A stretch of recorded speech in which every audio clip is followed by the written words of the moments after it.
Hey, everybody, how's it going today? I have a quick one here that is an interesting thing, and this topic has come up probably about 4 times in the past week. So I wanted to make a quick video while it's fresh in my mind. Is somebody came up to me tonight and asked me how how do you word it? How I identify a Christian, or how I can how do you look to see where a Christian is in their walk, to where their level is. And this person's studying to become a pastor, really passionate about Jesus, and he's getting ready to do a sermon, and he's putting some things together, and he didn't want to be speaking above people's heads. To give a little backstory on that. So, first, a little housekeeping. If you wouldn't mind, dropping a comment on what you're getting out of these, commenting later on once you finish the video.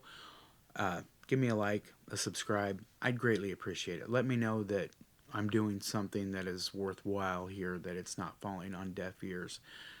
So, anyways, as this guy's asking this, oh, I want some light going down. I got to thinking a little bit on what was explained to me at one point in time, and I wish I was good at editing and I could enter some graphics in, but it was explained to me one time, God is like a large umbrella. And underneath that umbrella, though, is the husband, the man. And he has an umbrella too. So God sheds enough to take off from the husband. And underneath the husband's umbrella, half of that is over his wife. Ooh, it focused on my hands.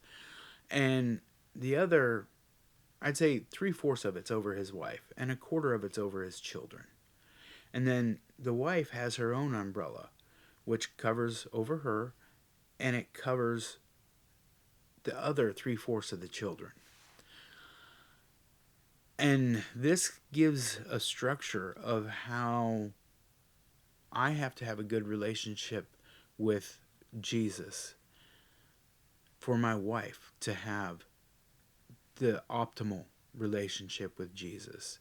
And if both my wife and I have great relationships with Jesus, then through the Holy Spirit, we can lead our children to have a great relationship and a better understanding of God and Jesus and stuff. You know, and I don't want to take away from single parents or anything like that, because things happen. And we do have our own umbrella. And God will, work through anything in a family structure.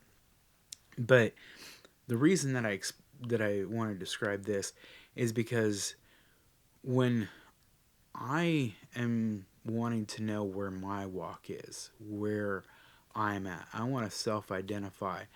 I got to thinking, how do I do that? And, you know, I can easily convince myself of all kinds of things. I could convince myself that I need an ice cream sundae right now.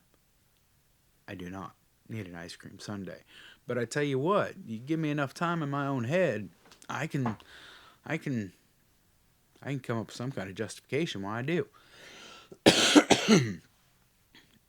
So, if I can talk myself into something, how do I identify my walk? How do I identify where I'm at? Well, we're supposed to judge by our fruits. We're supposed to look at others and see by their fruits. But I want to take it one step farther. And I think that, with Satan being such a great deceiver and such a great liar, that one, we can be deceived ourselves. I want to see the fruits through my children, through my wife. I want to see where they're at. And that's how I want to judge my own, you know, true relationship with Jesus. I want to make sure that if I'm living right, I want to make sure that it's working through them. Does that make sense? Let me know if that makes sense, because I know sometimes I over explain things or don't explain things clear enough to where it gets confusing. So when I'm looking at myself, that's how I want to, judge my character of where things were at. To give an example, if I was asked to be a deacon or any kind of authority in the church, I would look at my children first and make sure that their walk with Jesus is solid, because that is my first responsibility, I feel, before having any kind of leadership role in a church. Because if I can't lead my children and I can't lead them to a good understanding, do I have any right, or do I have any. I don't have blamelessness then. I don't have a full righteousness that, it's a weakness for Satan to be able to use against me of, why should I listen to you? Your kids don't listen to you, kind of a thing. I hope this makes sense. I greatly appreciate you taking the time to comment on these. I like I like hearing from you guys. I also enjoy, getting the likes, and all the new subscribers is fantastic. Thank you so much. Greatly appreciate it. You have a blessed day, evening, night, morning, wherever you're at. Thank you.